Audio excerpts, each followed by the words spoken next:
ইন্নাল হামদুলিল্লাহ ওয়াসসালাতু ওয়াসসালামু আলা রাসূলিল্লাহ আম্মা বাদ। আমাদের মাঝে বিরাট বড় গাফলতি রয়েছে। কেমন গাফলতি? আমাদের অনেকেই মনে করে যে হকের অনুসারীদের, কল্যাণের অনুসারীদের, যারা আল্লাহর পথে আছে, যারা আল্লাহর দেয়া শরিয়ার উপর অটল অবিচল থাকে, তাদেরকে বাতিল ও বাতিলের অনুসারীরা এমনি এমনি ছেড়ে দেবে। বিরাট এক গাফলতি বিরাজ করছে। অনেকেই মনে করে যে মুসলিমরা হক বাতিলের মধ্যকার এই যুদ্ধকে এড়িয়ে যেতে পারবে, কিংবা বাতিলের আক্রমণ হয়তো আর একটু দেরিতে আসবে, এখনই আসবে না। বিশাল এক গাফলতি বিরাজ করছে। অনেকেই মনে করে মুমিন সম্প্রদায়ের সেকুলার ডেমোক্রেটিক কাফিরদের সাথে সন্ধি হওয়া সম্ভব। এত বিশাল ও বিরাট গাফলতিতে আজ উম্মাহ দিন যাপন করছে। মনে করছে ডেমোক্রেসি, সেকুলারিজম আমাদের কোনো ক্ষতি করছে না, আমরা এই সময়ে এসে বড়ই সুখে আছি। অথচ আহলুস সুন্নাহ ওয়াল জামাআর অনুসারীদের জন্য কল্যাণ হচ্ছে আজই, এখনই অবধারিত যুদ্ধের ব্যাপারে, অবধারিত লড়াইয়ের ব্যাপারে প্রস্তুত হওয়া। বাতিলের বিরুদ্ধে, সেকুলারিজমের বিরুদ্ধে, ডেমোক্রেসির বিরুদ্ধে প্রস্তুত হয়ে লড়াই করা। সেকুলারিজম, ডেমোক্রেসির মতো ভয়ঙ্কর কুফুরিতে নিজেদের সমর্পণ না করা।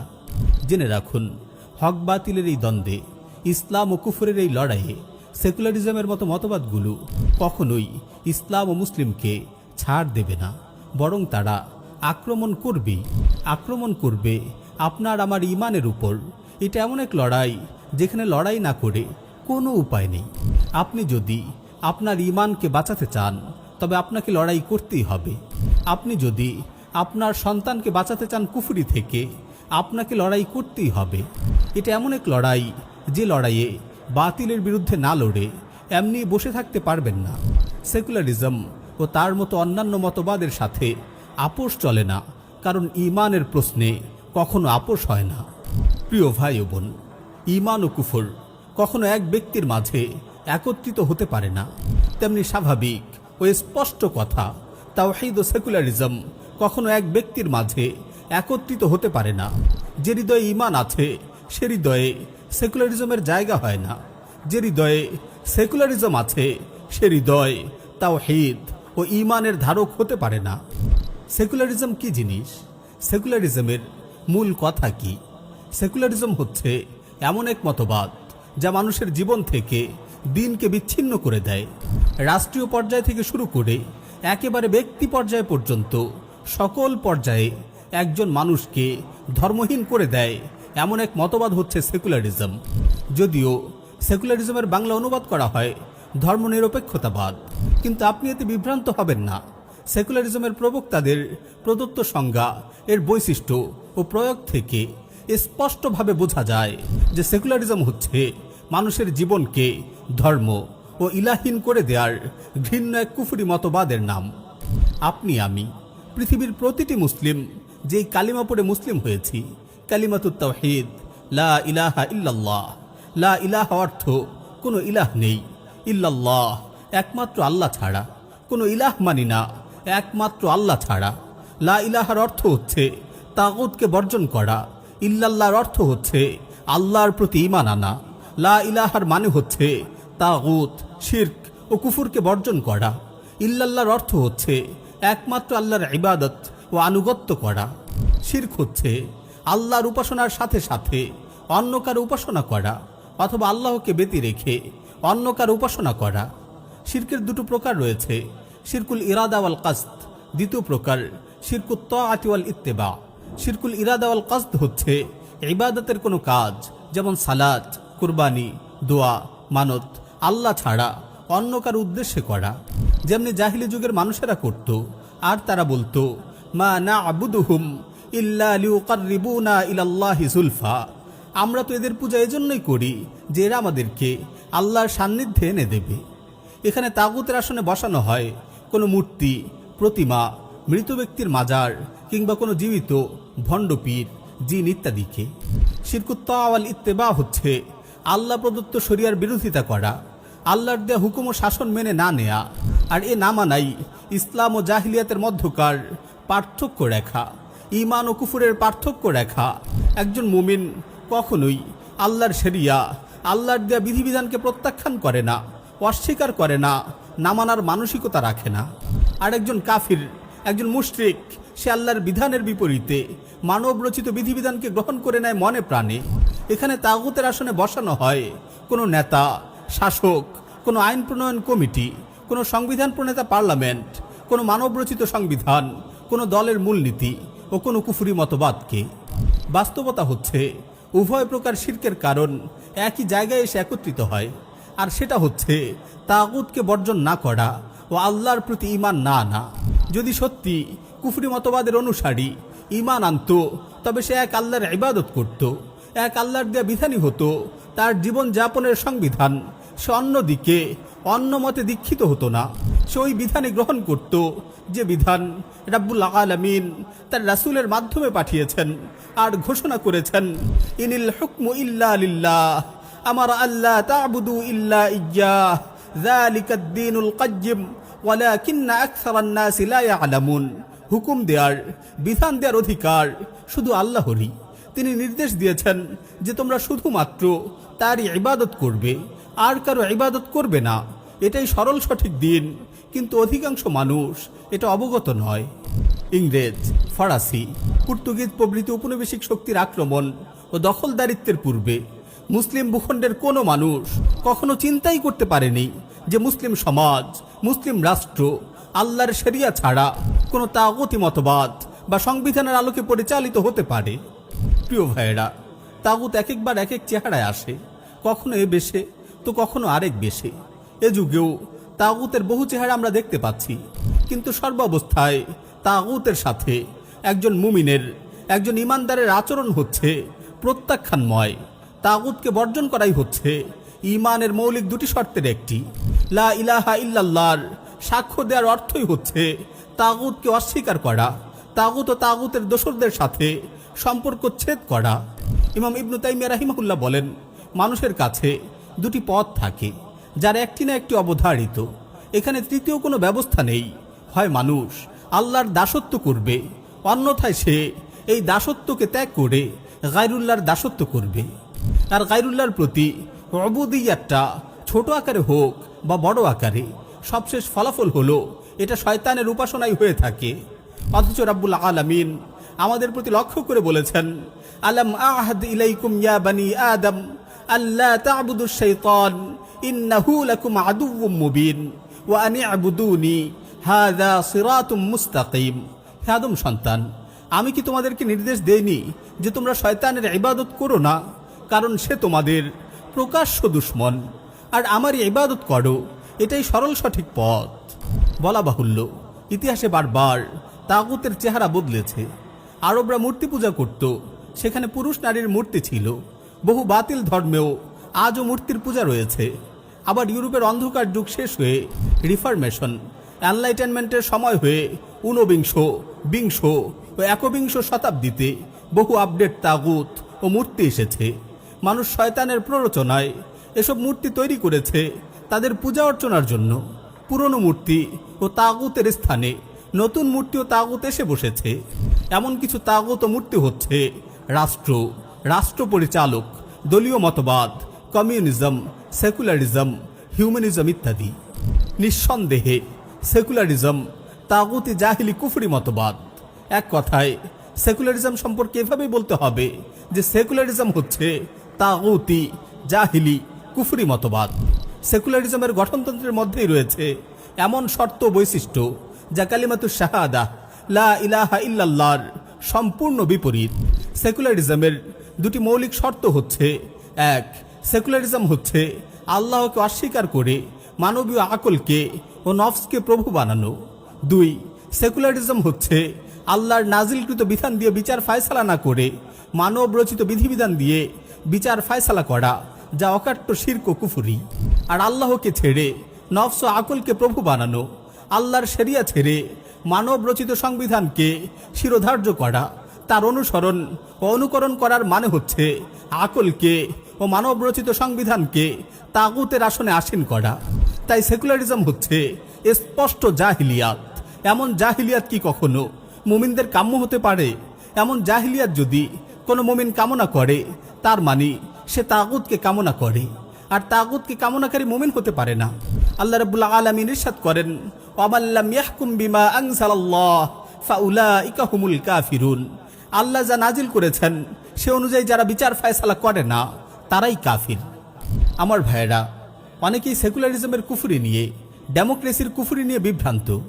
আসলেই কি সেকুলারিজম কুফর? এমন বিভ্রান্তি ইসলামে শিক্ষা না থাকার কারণে ও পশ্চিমা শিক্ষা ব্যবস্থার প্রসারের কারণে হয়ে থাকে। না হলে কালিমাতুত তাইয়্যিবাহ লা ইলাহা ইল্লাল্লাহর সাথে স্পষ্ট বিরোধ থাকার পরেও সেকুলারিজমের কুফরি নিয়ে সন্দেহ থাকার কথা না। যারা এই নিয়ে সংশয় সন্দেহে রয়েছেন তাদের বলি, আপনি দেখুন ইসলামী দাওয়াতের ইতিহাস, শতাব্দীর পর শতাব্দী জুড়ে মুসলিমদের ইতিহাস দেখুন। দেখুন কুরআনুল কারীমের শুরু থেকে শেষ পর্যন্ত, দেখুন রাসূল সাল্লাল্লাহু আলাইহি ওয়াসাল্লামের সুন্নাহর মাঝে শুরু থেকে শেষ পর্যন্ত সব স্থানেই আপনি এরকম সন্দেহের স্পষ্ট অপনোদন পাবেন। সব স্থানেই আপনি ঈমান ও কুফরের লড়াইয়ের বর্ণনা পাবেন, কুফর ও শিরকের অপনোদন পাবেন। এখানে আর কোনো সন্দেহের অবকাশ থাকে না। রাসূল সাল্লাল্লাহু আলাইহি ওয়াসাল্লাম ও তার সাহাবীগণ কি এত কষ্ট, এত দুর্ভোগ সহ্য করেছেন, এত যুদ্ধ জিহাদ করেছেন এজন্যই যে কিছু মানুষ কেবল বলবে লা ইলাহা ইল্লাল্লাহ, আর তাদের জন্য এটাই যথেষ্ট হয়ে যাবে। আর এরপর সেসব মানুষ আল্লাহর দেয়া বিধান ছেড়ে সেকুলারিজমের ধ্বজাধারীদের আহ্বানে তাগুতি সংবিধানের দ্বারা শাসন ও বিচার করবে। এজন্যই কি কোরআনের প্রতিটি সূরা নাজিল হয়েছে যে আল্লাহর জমিনে আল্লাহর দিন নয় বরং মানবরচিত বাতিল মতবাদ প্রতিষ্ঠিত হবে। লক্ষ্য করুন, কুরাইশরা বলেছিল, হে মুহাম্মদ, আপনি 1 বছর আমাদের মূর্তিগুলোর পূজা করবেন, পরের বছর আমরা আপনার রবের ইবাদত করব। সেকুলারিস্টরা বলে, তোমরা মসজিদে আল্লাহর ইবাদত করবে, মসজিদের বাইরে এসে অন্য সব ক্ষেত্রে তোমরা পার্লামেন্ট ও আইন প্রণেতা কমিটির নির্ধারিত বিধিবিধান মানবে। উভয়ের এই দুই কথার মধ্যে পার্থক্য কোথায়? আছে কি কোনো পার্থক্য? 1 বছর মূর্তির পূজা, 1 বছর আল্লাহর ইবাদত, মসজিদে আল্লাহর ইবাদত, মসজিদের বাইরে গায়রুল্লাহর পূজা, এই দুই কথার মধ্যে পার্থক্য কোথায়? প্রিয় ভাইরা, সেকুলারিজমের ধ্বজাধারীদের নিয়ে আমাদের কেউ কেউ হয়তো কখনো কখনো দ্বিধায় পড়ে যায়। আসলেই কি এমন মিষ্টি ভাষার কেউ সেকুলার হতে পারে? সে তো দেখি মাঝে মাঝে আমার আপনার পক্ষেও কিছু কথা বলে, সে তো দেখি মাঝে মাঝে ধর্মীয় বয়ান দেয়। তাহলে এখানে আমাদের সতর্ক হওয়া জরুরি যে সেকুলারিজমের দুটি চেহারা দেখা যায়। একটি হচ্ছে রেডিকাল চরমপন্থার সেকুলারিজম, এর অনুসারীরা ধর্মকে জোর করে পেশি শক্তির বলে মুছে দিতে চায়, তারা ধর্মের বিরুদ্ধে প্রবল আক্রোশ নিয়ে আসে। আরেকটি হচ্ছে নরমপন্থার সেকুলারিজম, এরাও প্রথম প্রকার সেকুলারিস্টদের মতোই কাফির ও কুফরিতে মত্ত, তবে এরা ওদের তুলনায় চরমপন্থা একটু কম। কিন্তু সব শেষে এদের উদ্দেশ্য হচ্ছে ইসলামকে মুছে দিয়ে তদস্থলে মানবরচিত মতবাদের বিজয় নিশ্চিত করা। এরা মুসলিমদের সন্দেহ ও সংশয়ের দুর্বলতাকে কাজে লাগিয়ে তাদেরকে কুফরি মতবাদে দীক্ষিত করতে চায়। প্রথম প্রকার সেকুলারিস্ট মক্কার কাফির মুশরিকদের কথা মনে করিয়ে দেয়, আর দ্বিতীয় প্রকার সেকুলারিস্ট মনে করিয়ে দেয় মদিনার মুনাফিকদের কথা। মূলত উভয়ই এক অভিন্ন, তাদের লক্ষ্য উদ্দেশ্য এক অভিন্ন, তাদের মাঝেও এদের মাঝে কোনো রকম তফাৎ নেই।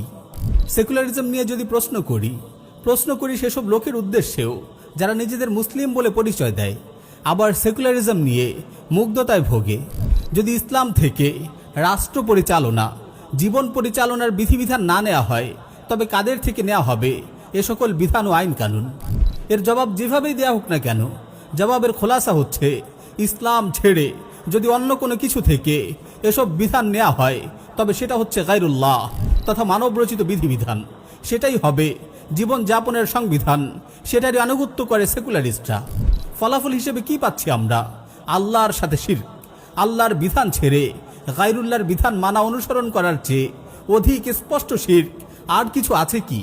এটা কি আল্লাহকে ছেড়ে কিছু আইন প্রণেতা, কিছু পার্লামেন্ট মেম্বার এবং একটি কুফরি সংবিধানের পূজা অর্চনা নয়? ইসলাম সম্পর্কে জানে না এমন মানুষের জন্য এই বিষয়টাই হয়তো একটু সংশয় থেকে যেতে পারে। হাদিসে দেখুন, আদি বিন হাতিম রাদিয়াল্লাহু আনহু এলেন রাসূল সাল্লাল্লাহু আলাইহি ওয়াসাল্লামের কাছে। তিনি তখন সদ্য খ্রিস্টান থেকে মুসলিম হয়েছেন। তাকে ক্রুশ গলায় দেখে রাসূল সাল্লাল্লাহু আলাইহি ওয়াসাল্লাম তিলাওয়াত করলেন, ইত্তাখাযু আহবারাহুম ওয়া রুহবানাহুম আরবাবাম মিন দুনিল্লাহ। তারা আল্লাহকে ছেড়ে নিজেদের পণ্ডিত ও ধর্মযাজকদের রব বানিয়ে নিয়েছে। আদি বিন হাতিম রাদিয়াল্লাহু আনহু মুসলিম হওয়ার আগে খ্রিস্টান ছিলেন, তাই তিনি তখন রাসূল সাল্লাল্লাহু আলাইহি ওয়াসাল্লামের উদ্দেশ্যে বললেন, ইয়া রাসূলুল্লাহ ইন্না লাসনা না'বুদুহুম, হে আল্লাহর রাসূল, আমরা তো তাদের ইবাদত করতাম না। রাসূল সাল্লাল্লাহু আলাইহি ওয়াসাল্লাম বললেন, তারা কি আল্লাহর হারামকৃত বিধানকে হালাল করত না, আর তোমরাও সেসবকে হালাল হিসাবে মেনে নিতে না? তারা আল্লাহর হালালকৃত বিষয়কে হারাম করত না, আর তোমরাও কি সেসবকে হারাম হিসেবে মেনে নিতে না? আদি রাদিয়াল্লাহু তাআলা আনহু বললেন, জি এটা সত্য। তখন রাসূল সাল্লাল্লাহু আলাইহি ওয়াসাল্লাম বললেন, ফাতিলকা ইবাদাতুহুম, এটাই হলো তাদের ইবাদত করা। ইবনু তাইমিয়া রাহিমাহুল্লাহ বলেন, যদিও খ্রিস্টানরা তাদের ধর্মযাজকদের জন্য সালাত পড়তো না, তাদের সিজদা করতো না, কিন্তু আল্লাহ তার রাসূল সাল্লাল্লাহু আলাইহি ওয়াসাল্লাম ধর্মযাজকদের প্রণীত বিধান মান্য করাকে শিরক হিসেবে সাব্যস্ত করেছেন। সেকুলারিজমের স্বরূপের দিকে লক্ষ্য করুন, এটাও একই রকম শিরক, যেখানে আল্লাহর স্থলে বিধানদাতা হিসেবে মান্য করা হয় পার্লামেন্ট বা এরকম অন্যান্য আইন প্রণয়নকারী সংস্থাকে, আল্লাহর স্থলে তাগুতকে বসিয়ে করা হয় পূজা অর্চনা। আজকে উম্মার খুবই দুর্দশা। উম্মা কখনোই সেকুলারিস্টদের, কমিউনিস্টদের সাথে আপোষ করতে পারে না। যদি উম্মার মাঝে ইব্রাহিম আলাইহিস সালাতু ওয়াস সালামের মতো ওয়ালা বারা থাকতো, তবে তারা কখনোই এমন হতো না। কিভাবে ওদের সাথে বন্ধুত্ব, সদ্ভাব সম্ভব একজন মুমিনের জন্য, যে মুমিন আল্লাহ তার রাসূলের প্রতি ঈমান এনেছে আখিরাতের প্রতি। রাব্বুল আলামিন ইরশাদ করেন, লা তাজিদু কওমান ইউমিনুনা বিল্লাহি ওয়াল ইয়াউমিল আখির ইউআদ্দুনা মান হাদ্দাল্লাহা ওয়া রাসূলাহু ওয়ালাউ কানু আবাআহুম আও আবনাআহুম আও ইখওয়ানাহুম আও আশীরাতাহুম।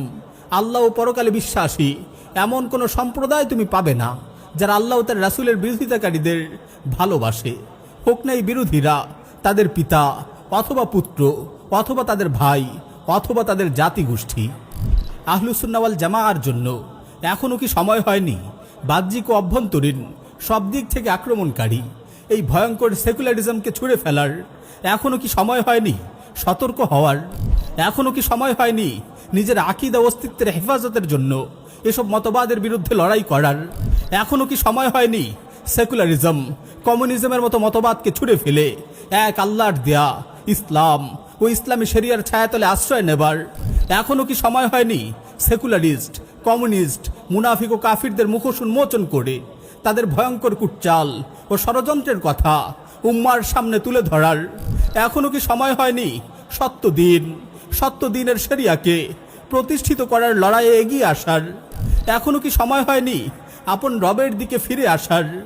আলাম ইয়ানি লিল্লাযীনা আমানু আন তাখশা কুলুবুহুম লিযিকরিল্লাহ ওয়া মা নাযালা মিনাল হক। মুমিনদের জন্য কি আল্লাহর স্মরণে এবং অবতীর্ণ সত্যের জন্য হৃদয় বিগলিত হওয়ার সময় আসেনি? আল্লাহর কাছে আমরা হেদায়েত ও আলোর প্রার্থনা করি। একমাত্র তারই কাছে আমরা তৌফিক ও অটল অবিচল থাকার সৌভাগ্য কামনা করি, আর তিনি সকল কিছু করতে সক্ষম। ওয়া আখিরু দাওয়ানা আনিল হামদুলিল্লাহি রাব্বিল আলামিন।